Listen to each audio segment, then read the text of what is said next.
Se llama calcógenos a los elementos del grupo 16, antiguamente denominado grupo 6A. Los elementos más importantes son el oxígeno, el azufre, el selenio, el teluro y el polonio. Como ya vimos, para los elementos y para los grupos del bloque P, comenzamos con elementos con un marcado carácter no metálico, y a medida que bajamos en el grupo, empieza a aparecer más marcadamente el carácter metálico. Lo podemos ver en el aspecto de sus sustancias elementales. El primer elemento es el oxígeno. El oxígeno puede estar como sustancia elemental en la sustancia dioxígeno, que forma aproximadamente el 20% de la atmósfera. Es una molécula con un orden de enlace 2, es decir, tiene un enlace doble en sus átomos y además con características oxidantes. El oxígeno puede oxidarse al reducirse a -1 en los peróxidos y -2 en los óxidos. Como molécula es bastante soluble en el agua, dependiendo la vida de su solubilidad. La solubilidad del oxígeno en el agua depende de la temperatura y de la presión externa. Al volverse líquido toma una coloración azul. El análisis de los orbitales moleculares de la molécula de dioxígeno nos muestra que hay electrones no apareados. Por lo tanto, esta sustancia tiene propiedades magnéticas. En la alta atmósfera, la molécula de dioxígeno se disocia a partir de la radiación UV, generando radicales oxígenos. A partir del oxígeno y los radicales oxígenos es posible formar ozono.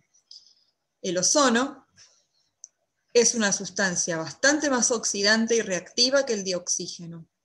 También es un líquido azul al transformarse al pasar ese estado de agregación, y se encuentra presente en la estratosfera. Es capaz de disociarse absorbiendo radiaciones UV. Gracias a eso, permite filtrar la radiación solar que llega a la Tierra y proteger de esa radiación dañina.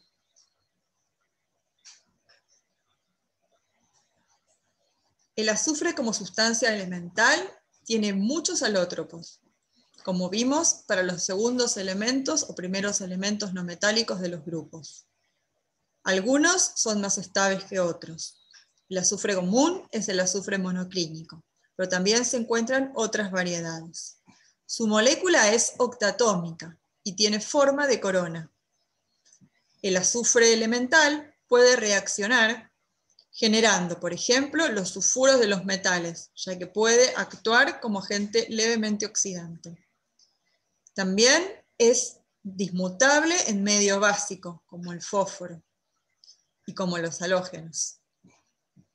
La dismutación dará el sulfuro en estado de oxidación menor, y dependiendo de quién es el agente dismutador, en el caso de que sea un medio básico, se obtendrá el tiosulfato. El azufre puede oxidarse a estados de oxidación elevados, como por ejemplo, el +6 y el +4.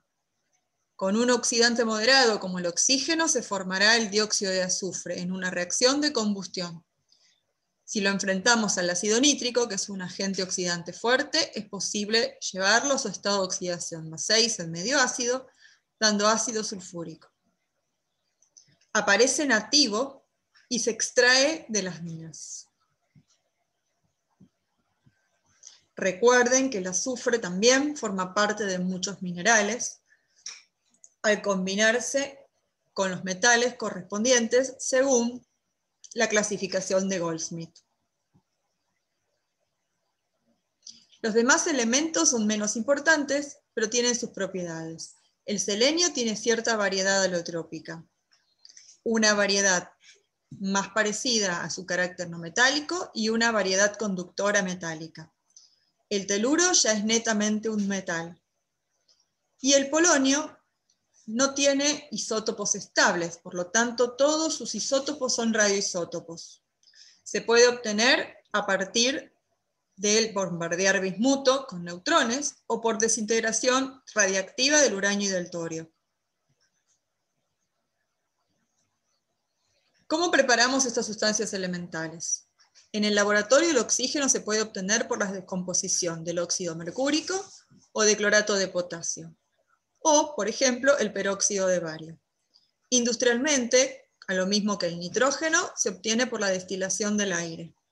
O también es el producto en la electrólisis de soluciones acuosas aciduladas. El azufre, el selenio y el teluro. El azufre, como contamos, se extrae de los yacimientos y ya vamos a poder ver más adelante cómo es su extracción. También los compuestos del azufre son obtenidos como subproductos de otros procesos industriales y aún en la extracción del petróleo. El selenio puede prepararse a partir de la reducción del ácido selenioso y el teluro a partir de los telururos. ¿Cómo se extrae el azufre? El azufre puede encontrarse a cielo abierto o puede encontrarse en minas. Si la extracción es a profundidad, se utiliza el método de Frasch, el cual consiste en cañerías concéntricas por la cual se inyecta a la mina agua supercalentada. El agua supercalentada fundirá el azufre empujándolo hacia arriba. En el caso de las minas a cielo abierto, directamente es recogido manualmente. Acá vemos un volcán de Indonesia donde se extrae directamente el azufre. El lago está sumamente contaminado con dióxido de azufre para formar ácido sulfuroso. Ese gas blanco es el dióxido de azufre. Y vemos cómo quema el azufre con llama azul.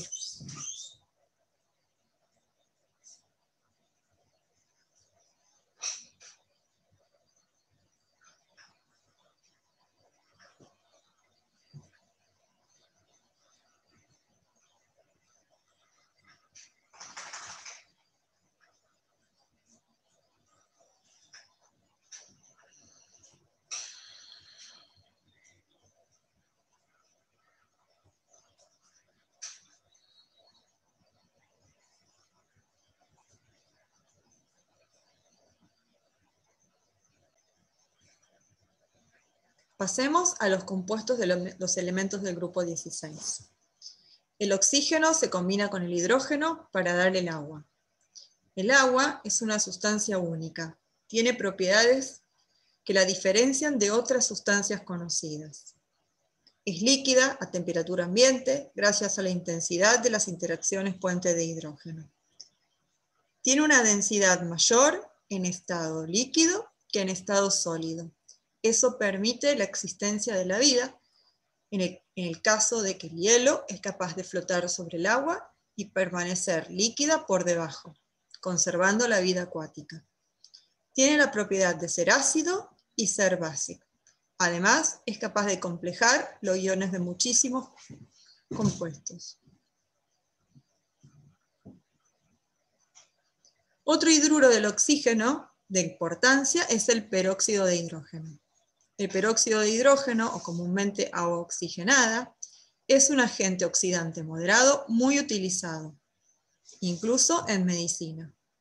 Se puede preparar electrolizando soluciones de sulfato de amonio en ácido sulfúrico, utilizando electrodos de platino.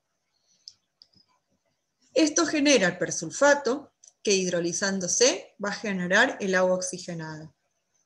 La concentración del agua oxigenada suele expresarse en volúmenes. ¿A qué volúmenes se refieren? En realidad, el agua oxigenada dismuta espontáneamente, independientemente del medio en que se encuentre. Esa dismutación genera oxígeno y agua.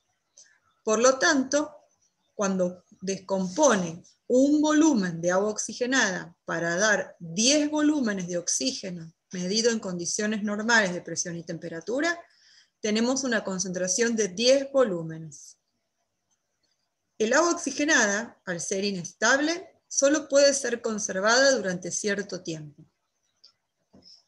ya que además de ser un proceso espontáneo, es lento, pero puede ser catalizado por variedad de cuestiones, como por ejemplo la luz solar, las trazas de metales y otras sustancias que actúan como catalizadores, generando un mecanismo intermedio que la descompone.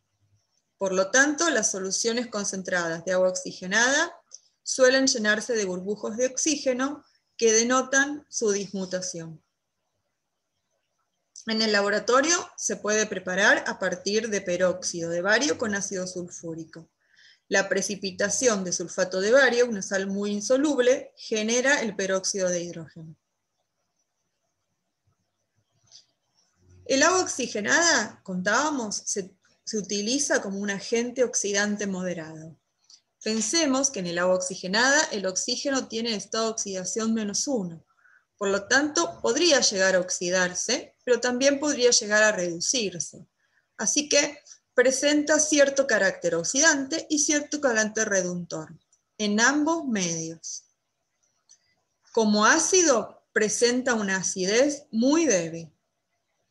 El anión peróxido, además de los peróxidos iónicos, puede aparecer formando parte de polioxoaniones. En particular, se van a denominar poliperoxoaniones. El oxígeno se combina con todos los elementos de la tabla periódica para dar los óxidos con sus características y que vimos en cada uno de los grupos, para dar los peróxidos e incluso para dar los superóxidos, que contienen el anión dímero, en donde el oxígeno tendría un estado de oxidación hipotético de -1,5. Los superóxidos solo existen con los elementos del grupo 1 o metales alcalinos. Los demás elementos del grupo 16 forman compuestos covalentes con el hidrógeno, en particular llamados hidrácidos, ya que tienen cierto carácter ácido. Todos ácidos débiles y gaseosos, con olores bastante desagradables y sumamente tóxicos. El sulfuro de hidrógeno, que da las soluciones de ácido sulfídrico, es el olor típico a huevo podrido y se forma por la descomposición de proteínas que contienen aminoácidos azufrados. Son levemente reductores, como los ácidos o como sus aniones divalentes, que también pueden actuar oxidándose a la sustancia elemental, por lo tanto actuando como reductor. El ácido sulfídrico, el selenhídrico y el terudídrico arden con el oxígeno, dando combustiones completas e incompletas. Estos ácidos, como el ácido sulfídrico, suelen estar presentes, sobre todo el ácido sulfídrico, en los gases correspondientes a la extracción del petróleo, y también son productos que se obtienen por el tratamiento de los sulfuros metálicos con ácidos. El azufre, el selenio y el teluro tienen la extraña capacidad de generar polianiones, derivados de las moléculas que forman cadenas, es decir, tienen la facilidad de enlazarse consigo mismo y estabilizando, formando aliones que son poliatómicos.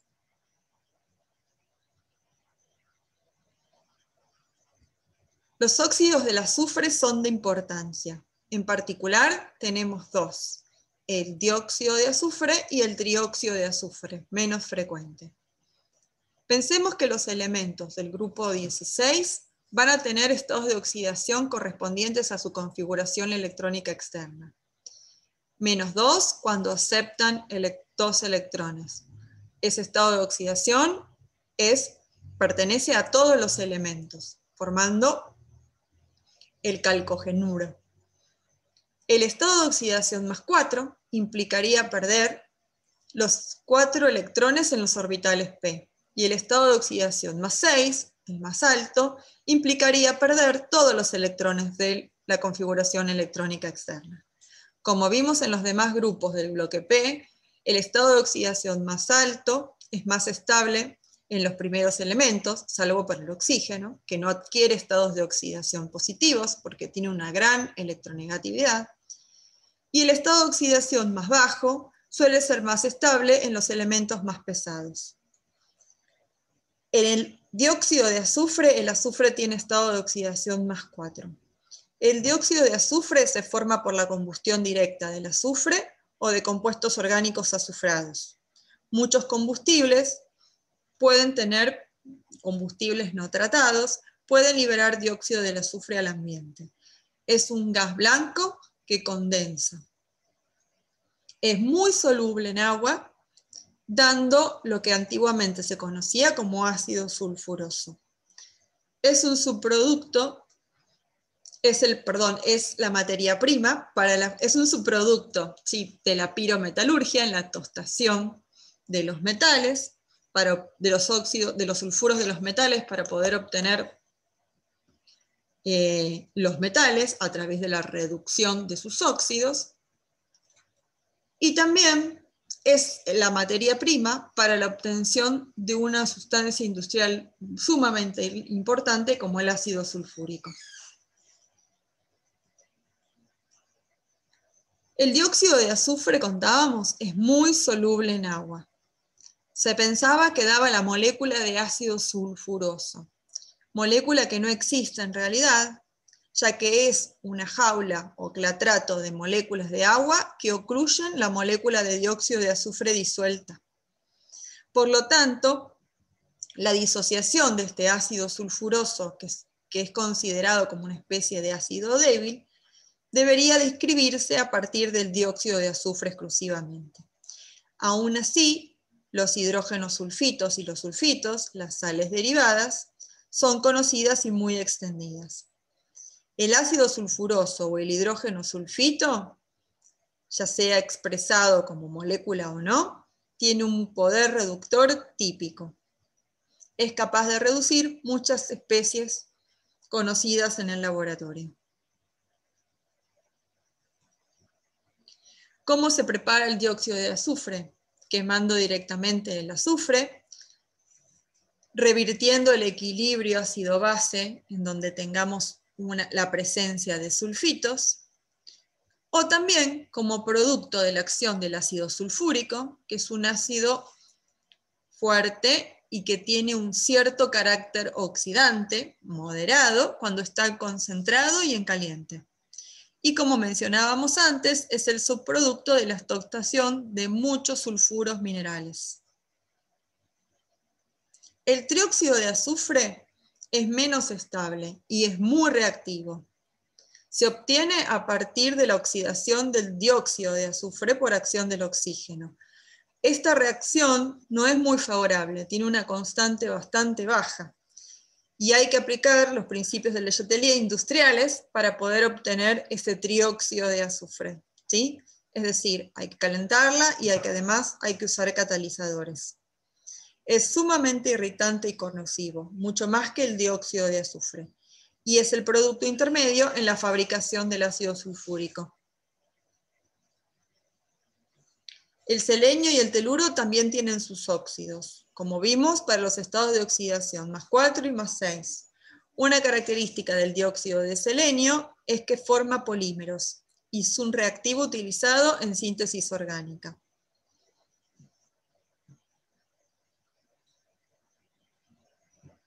Como contábamos antes, el dióxido de azufre junto con los óxidos del nitrógeno son contaminantes ambientales, en el sentido de que participan en la acción conocida como el smog fotoquímico y además, por el hecho de ser óxidos ácidos, al mezclarse con el agua, generan la conocida lluvia ácida.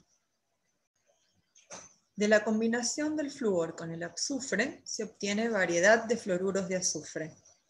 En muchos casos tenemos octeto expandido, característica para los elementos de la tercera serie o más.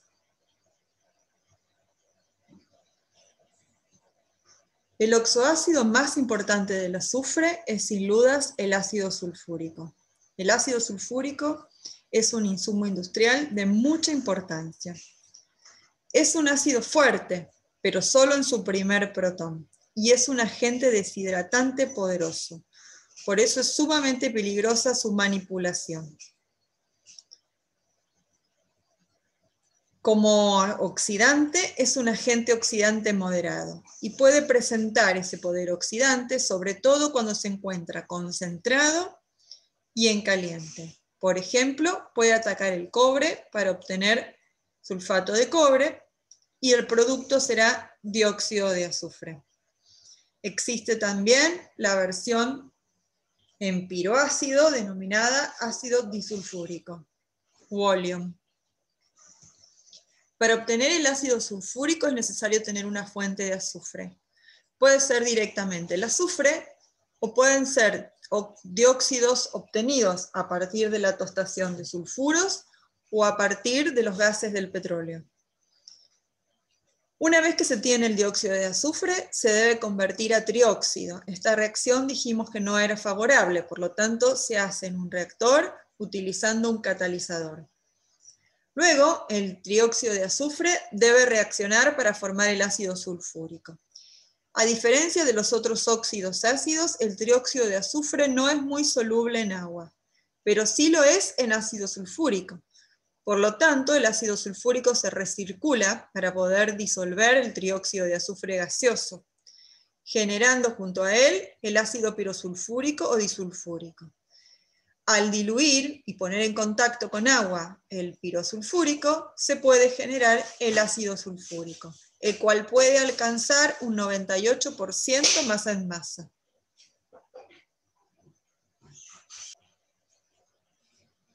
Existen muchos oxoácidos del azufre, algunos de importancia, como vimos, el ácido sulfúrico o el ácido sulfuroso.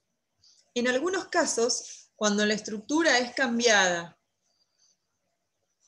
un oxígeno por un azufre, pensemos que son elementos del mismo grupo, tienen 6 electrones en el último nivel. Por ejemplo, obtenemos el ácido tiosulfúrico, que dará origen al anión tiosulfato. Azufre 2, oxígeno 3, menos 2.